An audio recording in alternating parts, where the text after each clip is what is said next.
આપણી સંકલ્પ ન્યૂઝ ચેનલને સબસ્ક્રાઇબ અને લાઇક કરો, બેલ આઇકન દબાવો જેથી આવનાર ન્યૂઝ અપડેટ્સની નોટિફિકેશન આપના મોબાઈલ પર સૌથી પહેલા પહોંચે. Like, subscribe and share the video. નમસ્કાર દર્શક મિત્રો, હું છું પૂજા ટંડેલ. સંકલ્પ ન્યૂઝમાં આપનું સ્વાગત છે. સમાચારની શરૂઆત કરતા પહેલા એક નજર આજના મુખ્ય સમાચારો પર. વલસાડ જિલ્લામાં મેઘમહેર થતા સૌથી વધુ આકાશી આફત વાપી શહેરમાં જોવા મળી. વાપીમાં 5.5 ઇંચ, વલસાડમાં 3.7 ઇંચ, પારડીમાં 3.4 ઇંચ, ઉમરગામમાં 2.4 ઇંચ જેટલો વરસાદ ખાબક્યો. વલસાડ જિલ્લામાં વહેલી સવારથી જ મેઘમહેર જોવા મળી હતી. જિલ્લાના પારડી, ઉમરગામ, વાપી, વલસાડ પંથકમાં ભારે વરસાદને કારણે ઠેર ઠેર પાણી ભરાવાની સમસ્યા સામે આવી હતી, જેને પગલે જનજીવન ખોરવાયું હતું. જિલ્લામાં સૌથી વધુ આકાશી આફત વાપી શહેરમાં જોવા મળી છે, જ્યાં માત્ર 2 કલાકમાં સૌથી વધુ વરસાદ ખાબક્યો હતો. વાપી શહેરમાં મેઘરાજાએ રૌદ્ર સ્વરૂપ દેખાડ્યું છે. માત્ર 2 કલાકના ટૂંકા ગાળામાં ભારે વરસાદ ખાબકતા સમગ્ર શહેર પાણી થઈ ગયું હતું. ભારે વરસાદને કારણે વાપી શહેરને જોડતા બંને અંડરપાસમાં પાણી ભરાઈ જતા વાહન વ્યવહાર સંપૂર્ણપણે ખોરવાયો હતો. આ ઉપરાંત વાપીની જાણીતી જે ટાઈપ જીઆઈડીસી વિસ્તારમાં રસ્તાઓ જાણે નદીમાં ફેરવાઈ ગયા હોય તેવા દ્રશ્યો સર્જાયા હતા. સ્ટેશન રોડ, મુખ્ય બજાર તેમજ અન્ય નીચાણવાળા વિસ્તારોમાં ઘૂંટણસમાં પાણી ભરાઈ જતા વાહન ચાલકો અને રાહદારીઓને ભારે હાલાકીનો સામનો કરવો પડ્યો હતો. તો અનેક વાહનો પાણીમાં બંધ પડી ગયા હતા. આ પરિસ્થિતિને જોતા સ્થાનિક તંત્ર અને મહાનગરપાલિકાની પ્રી મોન્સૂન કામગીરી ઉપર સવાલો ઉઠી રહ્યા છે. આ ઉપરાંત વલસાડના મુખ્ય છીપવાડ અને મોગરાવાડ અંડરપાસમાં પણ પાણી ભરાઈ ગયા હતા. જો વલસાડ જિલ્લાના અન્ય તાલુકાઓની વાત કરીએ તો વાપીમાં 5.5 ઇંચ, વલસાડમાં 3.7 ઇંચ, પારડીમાં 3.4 ઇંચ, ઉમરગામમાં 2.4 ઇંચ જેટલો વરસાદ ખાબક્યો હતો.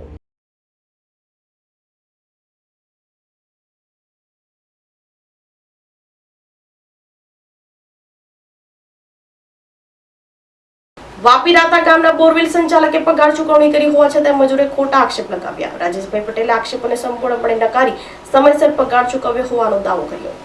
વાપી નજીકના રાતા ગામના નિશાળ ફળિયામાં રહેતા રાજેશ બાલુભાઈ પટેલ, જે છેલ્લા 2 વર્ષથી બોરવેલનો વ્યવસાય કરે છે, તેમની સામે મજૂરો દ્વારા પગાર મુદ્દે ફરિયાદ કરવામાં આવી છે. જોકે રાજેશભાઈ પટેલે આક્ષેપોને સંપૂર્ણપણે નકારી કાઢી સમયસર પગાર ચૂકવ્યા હોવાનો દાવો કર્યો છે.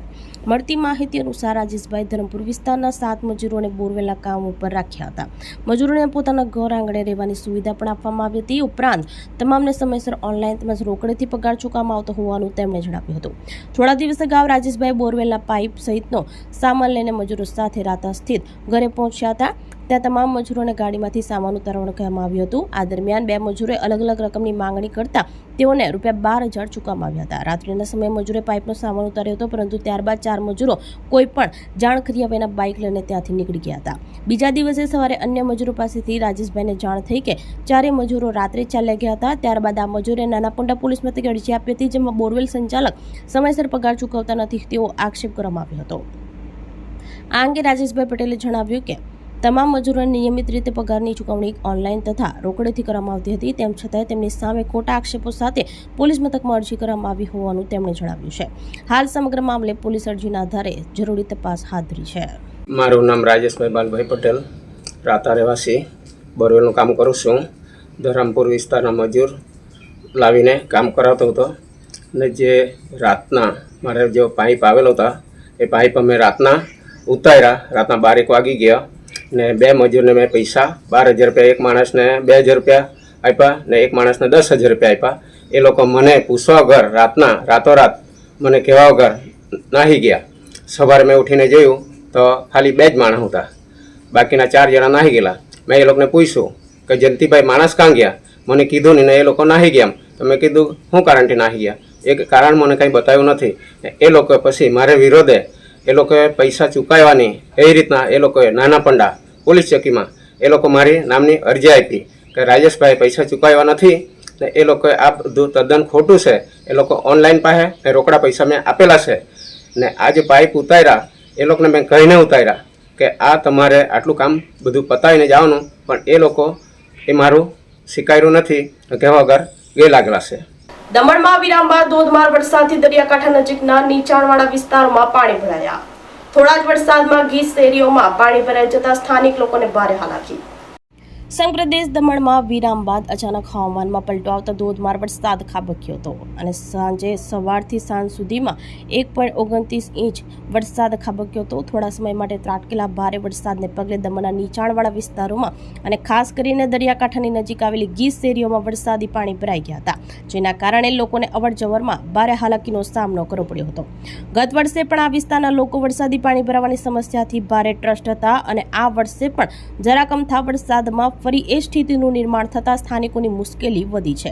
સ્થિતિની ગંભીરતાને ધ્યાનમાં રાખીને પાલિકાની ટીમે તાત્કાલિક પગલાં લીધા હતા અને પંપ તેમજ અન્ય મશીનરીથી મદદથી રસ્તા ઉપર ભરાયેલા પાણીના નિકાલની કામગીરી યુદ્ધના ધોરણે હાથ ધરવામાં આવી હતી.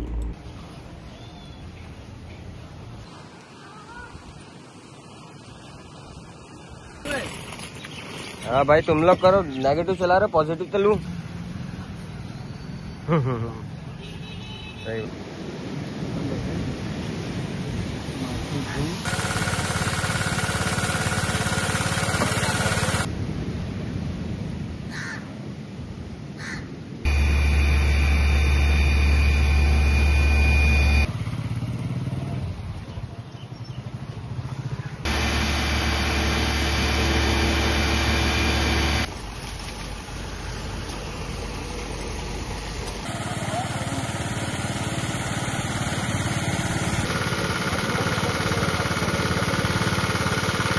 ધરમપુરમાં લાંબા સમયની રાહ જોડાવ્યા બાદ અંતે મેઘરાજાની ધમાકેદાર એન્ટ્રીથી ખેડૂતોમાં ખુશી.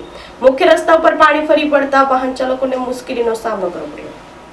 ધરમપુર વિસ્તારમાં લાંબા સમયની રાહ જોડાવ્યા બાદ અંતે મેઘરાજાની ધમાકેદાર એન્ટ્રી થઈ છે. ધરમપુર અને તેની આસપાસના વિસ્તારોમાં ધોધમાર વરસાદ શરૂ થઈ ચૂક્યો છે. છેલ્લા કેટલાક દિવસોથી લોકો અસહ્ય ગરમી અને બફારાથી તોબા પોકારી ઉઠ્યા હતા, ત્યારે વરસાદ શરૂ થતાં સ્થાનિક લોકોએ ભારે ઉકળાટમાંથી મોટી રાહત મેળવી છે અને વાતાવરણમાં ઠંડક પ્રસરી ગઈ છે. જો વાત કરીએ ધરમપુર શહેરની, તો હાથીખાના, સમડી ચોક, આસુરા સર્કલ તેમજ 3 દરવાજા સહિતના તમામ મુખ્ય વિસ્તારોમાં સાર્વત્રિક વરસાદ પડ્યો હતો. વરસાદની ગતિ એટલી તેજ છે કે ગણતરીના સમયમાં જ ધરમપુરના મુખ્ય રોડ રસ્તાઓ પાણી થઈ ગયા હતા. રસ્તા ઉપર પાણી ફરી વળતા વાહન ચાલકોને પણ થોડી મુશ્કેલીનો સામનો કરવો પડ્યો હતો, પરંતુ ગરમીથી રાહત મળતા લોકોમાં આનંદ છે. આ વરસાદ માત્ર સામાન્ય નાગરિકો માટે જ નહીં, પરંતુ જગતના તાત માટે પણ કાચા સોના સમાન સાબિત થયો છે. વરસાદનું આગમન થતાં ધરમપુર પંથકના ખેડૂતોમાં ભારે ખુશીનો માહોલ જોવા મળી રહ્યો છે. ખેતીના પાક માટે આ વરસાદ આશીર્વાદરૂપ સાબિત થશે, જેને પગલે ધરતીપુત્રો અત્યારથી જ ખેતીના કામમાં જોતરાઈ ગયા છે.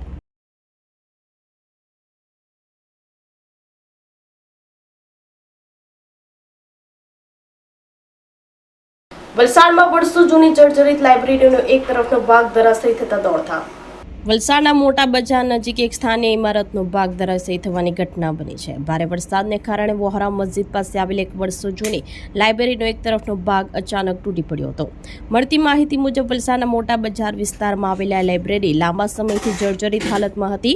ચોમાસાના સતત વરસી રહેલા વરસાદને કારણે બિલ્ડિંગ વધુ નબળી પડી ગઈ હતી, જેને પગલે આજે તેનો એક સાઈડનો મોટો હિસ્સો અચાનક ધડાકાભેર તૂટી પડ્યો હતો. ઘટનાને પગલે આસપાસના વિસ્તારમાં ભારે અફરાતફરી મચી ગઈ હતી. જોકે રાહતના સમાચાર એ છે કે આ દુર્ઘટનામાં કોઈ જાનહાનિ થઈ ન હતી. ઘટનાની જાણ થતાં વલસાડ નગરપાલિકાની ટીમ સ્થળ ઉપર આવી પહોંચી કાટમાળ હટાવવાની કામગીરી હાથ ધરવામાં આવી હતી.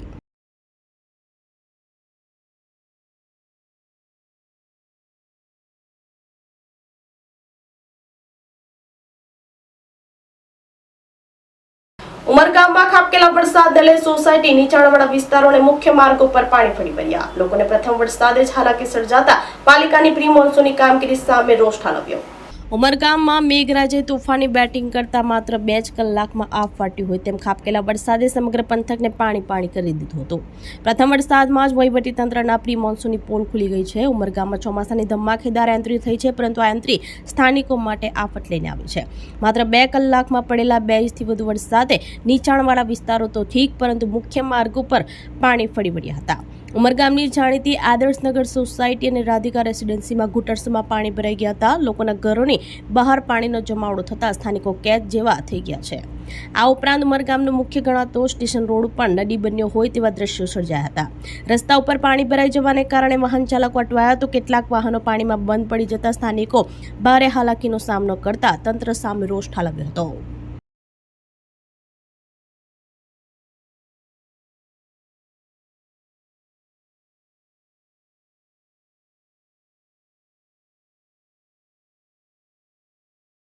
વાર્તાના સમાચારો નવા સમાચારો સાથે કાલે ફરી મળીશું. નમસ્કાર. આપણી સંકલ્પ ન્યૂઝ ચેનલને સબસ્ક્રાઇબ અને લાઇક કરો, બેલ આઇકન દબાવો જેથી આવનાર ન્યૂઝ અપડેટ્સની નોટિફિકેશન આપના મોબાઈલ પર સૌથી પહેલા પહોંચે. Like, subscribe and share the video.